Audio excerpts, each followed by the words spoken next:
Righto, buddy miners. Geez, how good was Ali GC's intro yesterday? Mate, To make you proud, baby. it made me feel insecure because you did such a bloody great job and I felt extremely redundant. But hey, Just comment below that you miss Matty. We're back. We're back to you. Get rid of me, boys. What is going on, mate? It's finally happened. It's been speculated for a while, but MinRes have block traded their develop stake.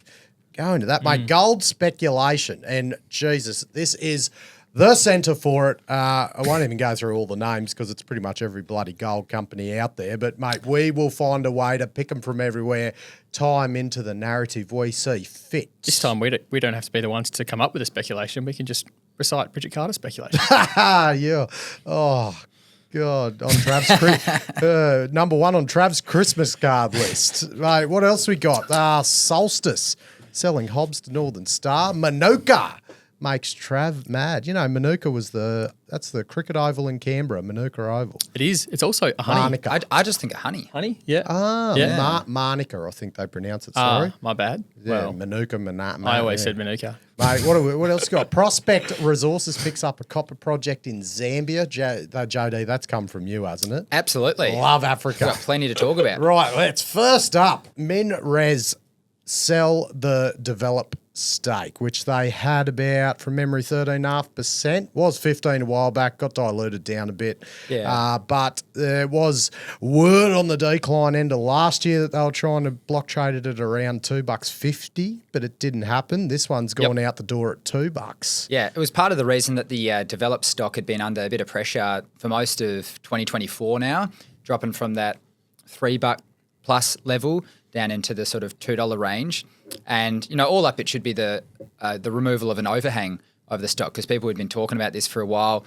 We'd seen the short interest kick up from next to nothing to about 4% of the shares on issue since mid-January, roughly. So Because you look at that short interest chart and as expected, when you've got a script merger approaching completion, which they had with Pioneer Dome, what do? Well, if you want to get the risk-free arbitrage, you short develop and you buy essential, and then as soon as that deal completed, you see that short interest just like basically go down to nothing, and then it spiked up way above more because at the end of December there was that rumor right before Christmas that Mins wanted to effectively sell their stake. So what do you do if you're being opportunistic in that sense? If you're a hedge fund, you short the stock and then you buy into the block trade from that Mins ultimately has to do. Exactly. The age-old trick from hedgies of shorting into a capital raise, very similar here, shorting into the block trade that has gone ahead. So from what's been reported, it was a group of buyers.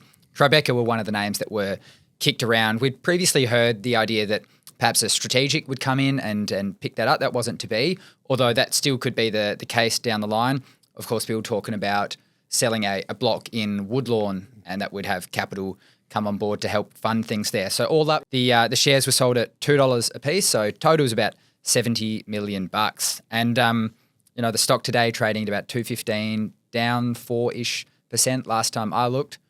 Kind of interesting. Like I said, I think it was the removal of a bit of an overhang, but perhaps people are reading into the price that the stock's been bought at and whatnot. And then on the reverse side, you've got Mins freeing up a bit more cash. Obviously, we'd spoken about them selling their much larger stake in Azure. When was that? Like a month ago, 5 or 6 weeks ago.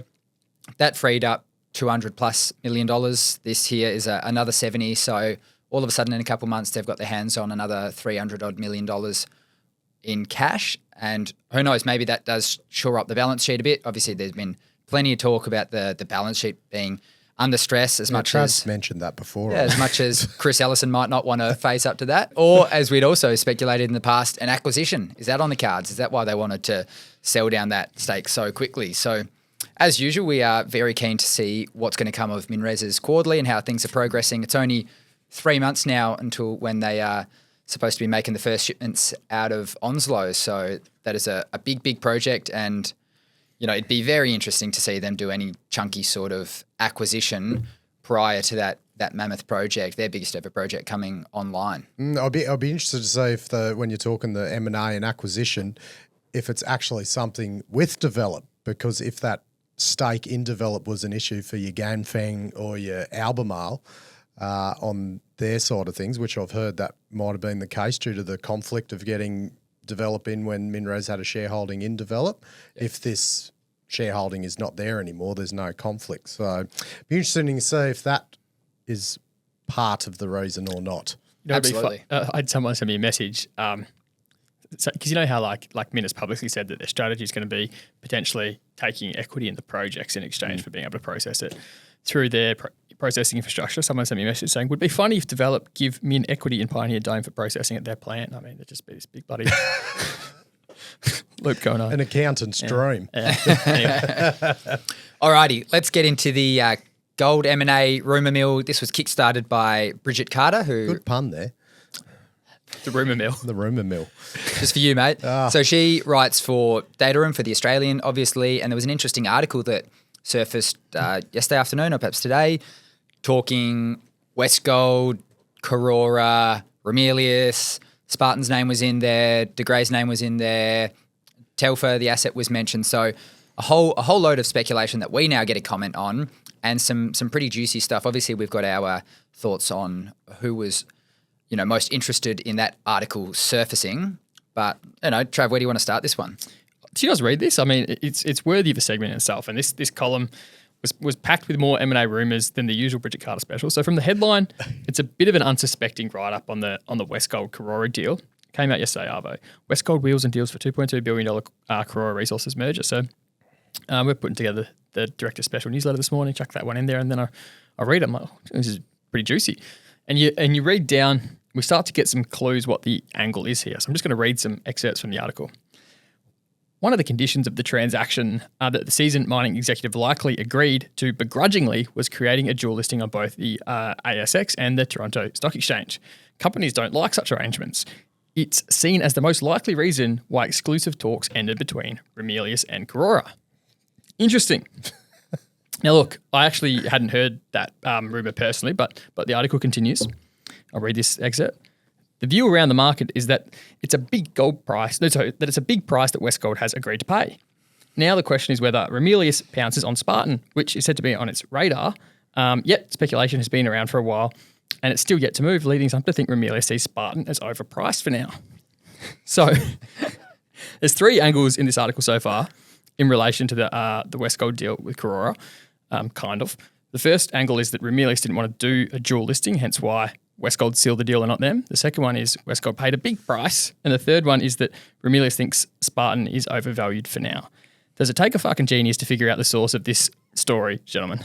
Let me guess, Ramelius. Is there do you reckon there was a bit of gamesmanship going on Ramelius in talks with Karora, then finishing just to get Westgold in there? I think as it was sort of phrased to us earlier today, it's the age-old strategy of, shit-talking the deal that you weren't a part of and then shit-talking the company that you want to buy to pull the price down, check and check. But it's like these sort of kind of deal hit jobs or whatever do tend to come out of advisor camps. And I was thinking, Ramelius doesn't have advisors. Have one. They don't have it. Well, they typically don't have advisors, right? They they use them sparingly, but all the M&A that they've done in the past have been pretty they'll just get a lawyer and they'll do the corporate bit in-house. It might have been different with Karora just because A, it's a giant fucking international deal, and then B, they lost Tim Manners to Wildcat, who might have taken on He's pretty instrumental in a lot of it, might have wasn't been. he? So Yeah. that's what I heard. But so they might have actually had advisors, and that might be the source of this hit piece. But regardless, mate, it goes on. There's more to it, but I know, Matty, you've got some comments to say on Spartan. Well, why not slot them in now? So there, We'll just start us off, ding, ding, ding. Still own a couple of these ones. JD on fire. Oh, you lost a bit today. Yeah. But so they had drill hits today, normal run-of-the-mill drill hits. Run of the rumour mill? Run of the rumour mill, but hey, down 11% I last checked. Now, so if you look at it, they've hit visible gold 1050 below the surface, pending assay for a 20-metre intersection. So, God, if there's VG in it, you'd be thinking she might be all right. But it's these two number 56 holes that have come back at 2.1 and 1.66 grams per tonne. Now, if you zoom in here, we discussed the other week that the landscape had changed a bit, that the strike length of this Never Never ore body had increased at depth, and it was like, well, if that continues, like, a lot more ounces per vertical metre, it's going to prove up. But these results here have showed that it's actually, upon that inflection point, has started to potentially pinch back in, which is obviously not a favourable thing. And then on the back of that, down 11% today, but which I am attributing that 11% to those two holes. I probably should have checked hot copper, but mate, just gone out on a limb here. But made sense to me when you explained it to me, matey. Yeah, I wonder if Ramelius would like this news that the price is lowered, or if it's concerning, because would you rather pay a bit more and have a shitload more gold, or don't know? So it might be interesting to see what flow and effect that has there. Sly Fox results were, strike length was increasing at depth, but the grades aren't never grades. So I found that to be a very key piece of information today. Yeah, I love there was one picture and it just showed like the drilling had clearly been taken. Like they put the rig on top of the waste dump to drill 1,250 meters down plunge. Like buddy, that's a freaking big drill. Yeah, Oh, and anyway. I was saying, and when those holes weren't in the headline, that's when you know they mean something. So, and it's interesting there.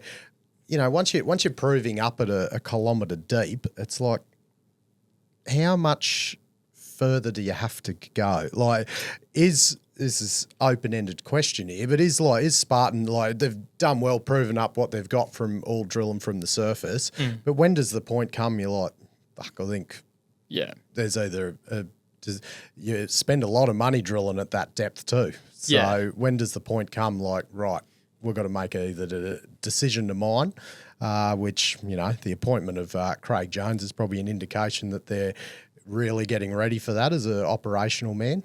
But mate, drilling 1,000 metre holes ain't bloody cheap. Well, you've got a point, and I think it's like when you think of just a financial cash flow model, like the deeper you go, the far more back-ended those cash flows go. So even if you got some phenomenal cash flows in years 15, like it's still year 15 with a bloody 9% discount rate. Like that's not very much. No. And then those imagine if they left those two holes out. It'd be all good still. Mate, so Bridget Carter's article doesn't stop there. There's more to it, because if it did, it'd be too obvious who the source was. So best to throw in a few more rumours into the deal-making mix, and maybe these came from other sources too, but wrap them all into the same article. As gold mining consolidation continues apace, the other deal some believe will play out over the medium term is an acquisition by Northern Star of the $2.5 billion De Grey, she writes. After that, so she reckons Northern Star, after they expand the super pit, they'll turn their attention to De Grey. And then she goes, which is why many found its presence at Newcrest's Telfer mine and Havron processing facility on a site visit in recent weeks curious. Northern Star sources say it has no interest in Telfer, but it's very close to De Grey's asset, so perhaps it was there while on a De Grey site visit. This part's pretty interesting to me. It's not the first time I've read that Northern Star execs were spotted at Havron/Telfer. This rumour I first had flagged to me by the very vocal Greatland Gold crew, the retail shareholders allowed there. The chat groups. They showed me this post in a GGP chat forum that I'll just read this highlighted, but it says, on Wednesday of this week, teams from both Greatlands and Northern Star attended Telfer for an overnight trip. Now, look, I don't have any way to falsify or verify this rumour, but let's assume it's true for now. There's a sale process being run for Telfer and and Newmont's ownership of a portion of Havron right now.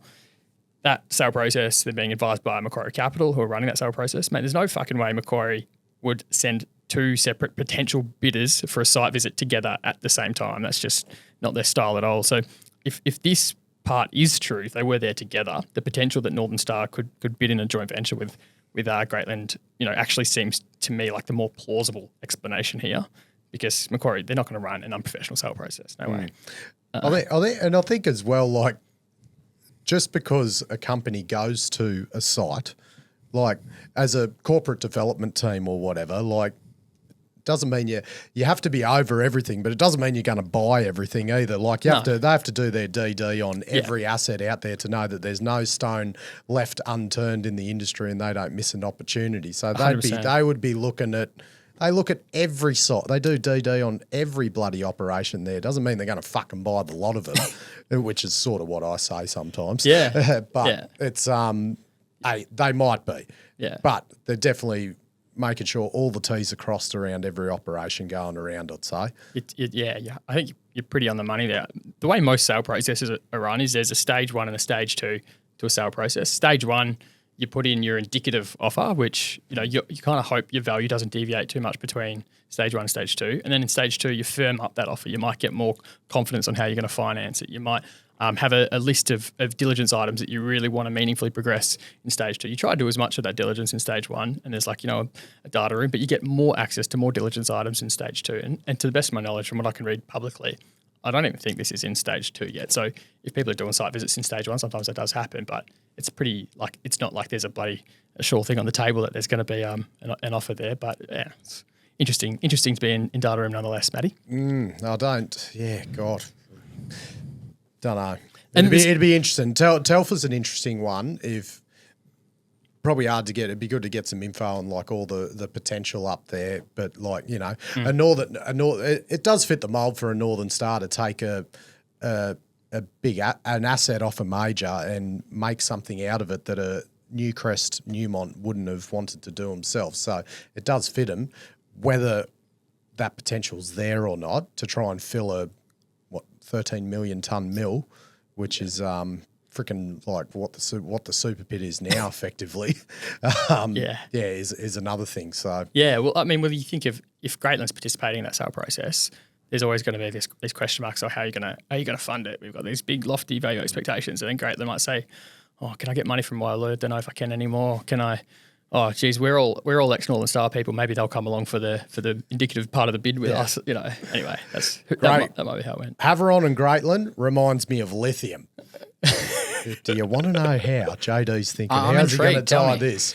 All the people that have the speculation about it, who's going to buy it and everything, are the people that really need someone to buy it. Lithium's the same. Everyone that says the lithium price is going up, they bloody need it to go up. I don't need Havieron to go up.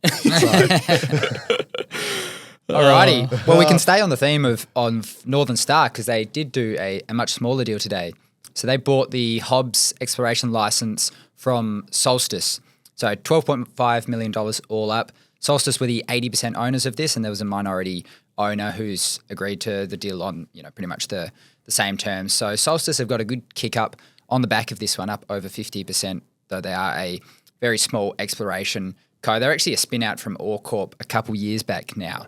So Hobbes contains a gold deposit and a bunch of ground around Northern Star's porphyry. That's the project name, not the type of deposit we're talking about. And it sits about 30 to 40 kilometres north of Karora Dam, which we'll show on a map. Now that makes me very intrigued, JD. Why is that, Karora Dam. Yeah. Anytime you mention Karora Dam, you just think Ramelius. Yeah, it ties in really well. So Karora Dam currently has nameplate capacity of 4 million tonnes per annum. What they're picking up here, Hobbes, is 4.6 million tonnes at 1.2 grams for a total of 177,000 ounces. So not massive, but there are two angles I want to talk about. Firstly, that one, Matty, the first thing, whenever anyone mentions Karora Dam in the past 2 odd years is Ramelius. That's what you think of, and we'll show a recent map from a Ramelius presentation, and you can see it sits there, the other side of Karora Dam to where these assets are that we're talking about today, Hobbes. But, I mean, what does it sort of indicate? $12.5 million isn't a massive deal for Northern Star. We know that. They're a huge company, even bigger on the back of the run they've had in the past quarter.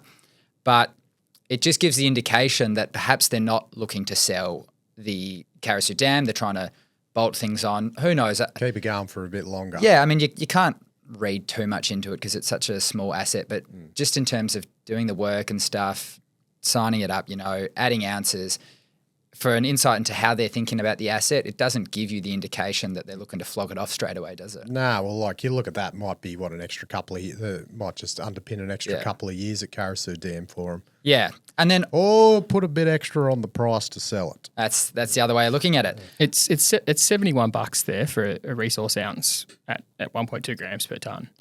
That's a pretty interesting benchmark from that. There's a lot of gold resources out there around that, 1 gram per ton, 1.2 gram per ton. That's $71 an ounce is the market clearing price from the major to buy it if it's near a mill. Yeah. And that is the second angle that I want to talk about. We have spoken many times about how there is no love for the explorers and the small developers in gold and in pretty much every other commodity. And, is this, a sort of a bit of a change that we're starting to see here? Obviously, this asset and that the benchmark price you talk about there, Trav, is for an asset that sits very proximal to an operation that they've got and a mill. So there's a clear, synergy for Northern Star, and that's why they're paying the price that they are paying. But, maybe in a few months' time we see a few more of these deals and the tide slowly starts turning for all these, what quote unquote unloved and, underappreciated in the market assets. So it's interesting. It seems like that could be a real theme, JD, and I like your trail of thought because it'd be pretty surprising if there was a more accretive way for producers to add growth into their resource base than M&A at the moment. It just the disparity in trading valuations is pretty extreme. Yeah, and I mean, who knows how long they stay relatively cheap for if people start to suspect and there's a bit more bullishness in the market that the majors are going to start looking down the food chain and picking up some of these juniors as bolt-on acquisitions. Well, it's saying like this, and this is not the first time Northern Star have done this either, so it's obviously this is going to be in their wheelhouse going via this method. Yeah, Strickland was with Strickland, yeah. Case in point. Yeah, so, buddy, definitely some projects in the pipeline, boys. Whether they get developed or whether they don't, we don't know as yet. But what if they do get developed, Matty? I just think Silverstone straight away. Power. You need power. I'm just thinking portals, bloody undergrounds, green ticks of electricity approval. I just think Silverstone. And I've been thinking it a while, actually, and it wasn't just after the first ad, and that's why I think I went and got them.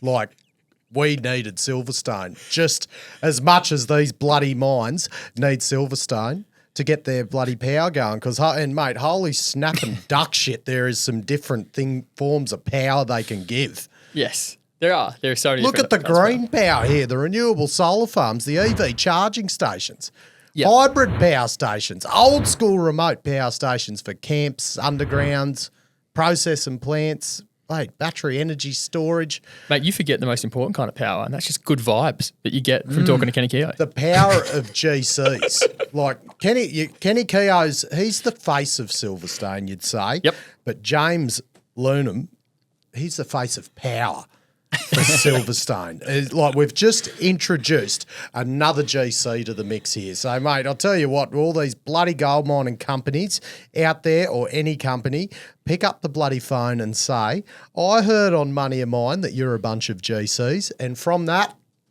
your life and your company will just become better. So thanks to Silverstone for powering the industry. Speaking of marketing, Manuka. Yes. Call your mining company a honey. Mate, speaking of honey, thanks. Shout out to Brad. Shout out to Brad Thompson, bloody another GC. Mate, Manuka, what is going on here, Trav? Never heard of him. I've been following this little company for a while, gents. I don't know why. Sweet little story.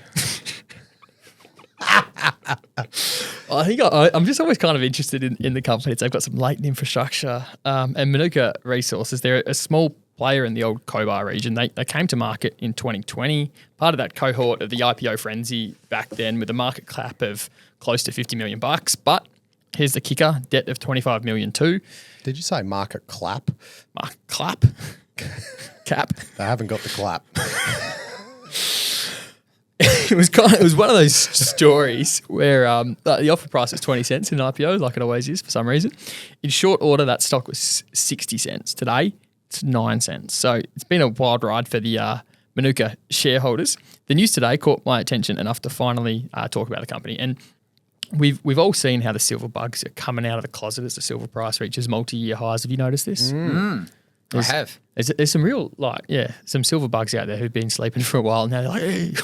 Oh, no, they need a profile like Simon Lawson. There needs to be a Simon Lawson equivalent for a daily silver price update, which we're not getting. So shout out, can someone please fill the void on LinkedIn, please? Yeah, and maybe the issue is there's not one enough up today after his stock was down 11%. There was one 19 hours ago on LinkedIn. Anyway. Oh, anyway, all right. Brought to you by someone else. We've ruined our segment today. Manuka is one of those countries with a silver project. They actually have a processing facility at the silver project. It's an 850,000 tonne per annum plant. It was operating as recently as early 2023 when it was put back onto care and maintenance. Now, and I was wondering how long it would be before the silver story surfaces again. You see, Manuka also produced a small amount of gold for a while from Mount Boppy. It's a pit 150 kilometres away from their Wannawinta silver project and plant. Today's announcement is that the company reckons they can build a 200,000 tonne per annum crush, screen, mill, float intensive cyanidation facility for only $10 to $15 million at Mount Boppy. Yeah, right. 10 to 15 bucks. High or low? That feels low to me, but that's my gut feel. Yeah. That's pretty. I don't see anyone bloody. Surely that feels low to you. 200,000 tonne is pretty small. Yeah. Might be possible. Because, I don't know. I read that, and when it says crush, screen, mill, I think GetWet.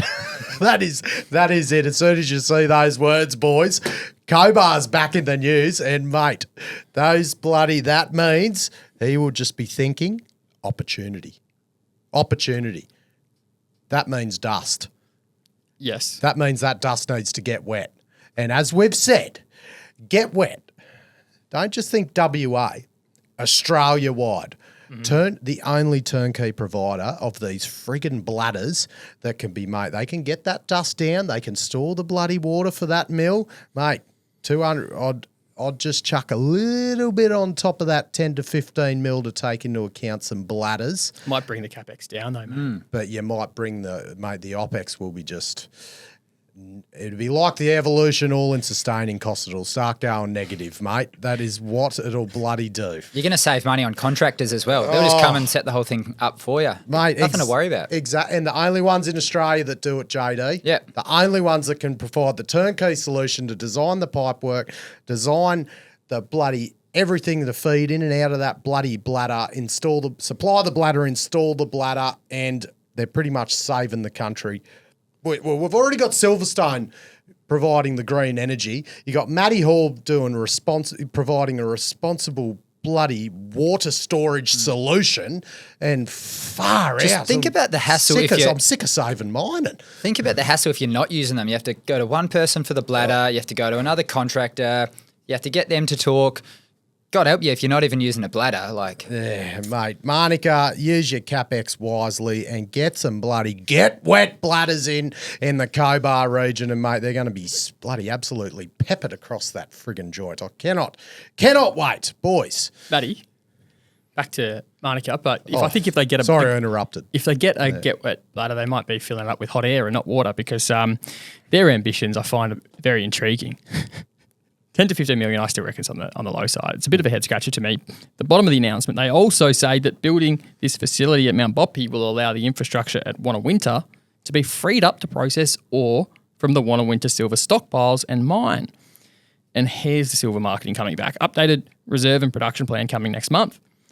Now, I know investor memories are short, right? People just forget things. They come back and they're like, oh, I forgot that. Not till you remind them, Trav. I hope they're not this short, because in 2022, Manuka produced 500,000 ounces of silver from Wannawinta by processing the stockpiles. Matty JD, when you're simply processing stockpiles, you expect to make a bit of money, don't you? Like it's the harvesting mode. You've spent the money. You're not mining anymore. You're not sinking capital into the mine. You're literally in like harvesting mode. You're processing stockpiles, kind of like Silver Lake just putting the Mount Mungus stockpiles through the mill. It just prints money while the stockpiles are just, if you're not in cash terms, you should absolutely right. You kind of your OPEX is only your processing costs. It's not your mining costs. So you just expect to be printing money in that phase, right? It's like once you get a feature on the pokies, cash just starts flying out. And yet in 2022, when Manuka was doing this at Winter, they were losing money fast. Cash flow statements for the company in 2022, just looking at the operating cash flow. I'm giving them the benefit of the doubt for the unnecessary debt in their cap structure. June quarter, negative 2.4 million. September quarter, negative 2.2 million. December quarter, negative 3.3 million. And then they stopped the trial. Now, why do I want to tell this story?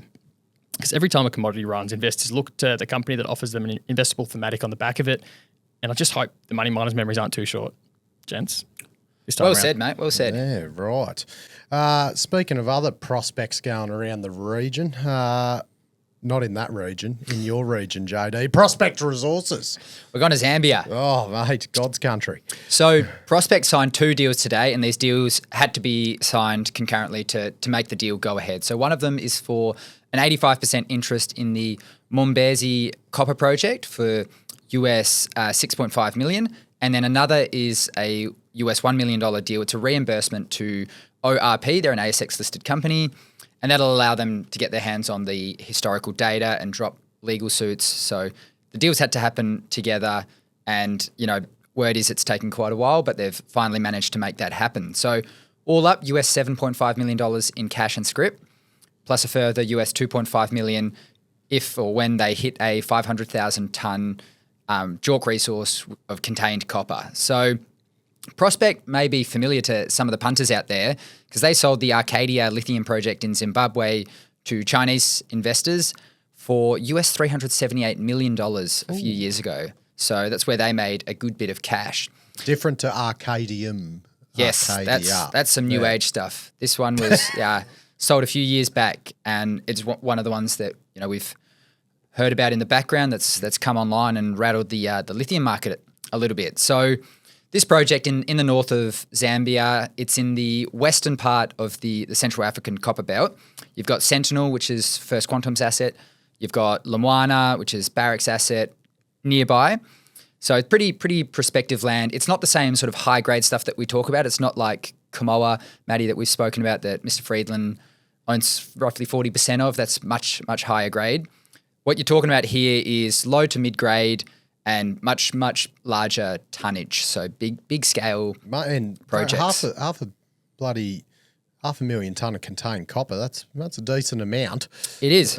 Yeah, nothing to sniff at if they can obviously get themselves there. So the previous owners had this for a long time. They'd found a lot of anomalies. They'd sunk a lot of diamond holes into it to try and find one of those mother lodes of copper, and they weren't so successful. These guys are getting 9.3 kilometres worth of drilling with the asset in the data, but we'll see if they can make something of it. It's a bit of a pivot from the company. They've got assets or prospective assets in Namibia, in Zimbabwe, in Zambia, but we're talking about lithium and rare earths. So they're taking a real change of tilt. Copper's now the focus, so it's not the lithium transition we've been talking about so much, but I do think we're going to see a bit more of this. These companies, as the copper price picks up, they're getting more and more interested, and these guys have essentially said it in their announcement today. The lithium price is in the doldrums. Copper's attractive. Let's go after that. So let's see what they can find. Hey, JD, is this like this constant, these African stories that you seem to pluck out of nowhere? Trav, do you reckon he's like, it's a long-term pitch to try and start the African offshoot and like become a local, like money of mine Africa? Like it's just like bloody, I have no it's idea. Like it's part of a bigger plan. He's got a screen set up on his software just looking for the word Zambia and just goes. Oh, mate, show me the incentives. We'll show you the outcome. I just reckon you're up to something, JD. But I love your love for the region, Cobar. They're ASX companies and they're some of the biggest, best copper projects in the world. So fucking unbelievable, mates. Love your work, boys. Thanks again for bloody flying the flag yesterday. It's bloody, yeah. Good to have you back, man. Please have me back. Righto, thanks all the partners as always. We have at the top of the show. Bloody Cobar's about to get wet. We've got Silverstone sorting out all your power needs. Oh, Jesus Christ, saving the world. Who else we got, Matty? Did you feel like, do you walk outside and feel like, it feels cooler out here? That's global warming going down because Silverstone exists. That's Kenny Keogh looking after us. That is Kenny. Bloody who else we got? We got VRIFY, we got DSI Underground, we've got bloody Anytime Exploration Services, WA Waterbores, Brooks Airways, And K-Drill. Oodoroo Money Miners.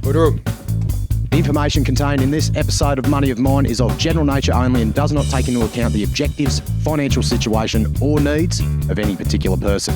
Before making any investment decision, you should consult with your financial advisor and consider how appropriate the advice is to your objectives, financial situation and needs.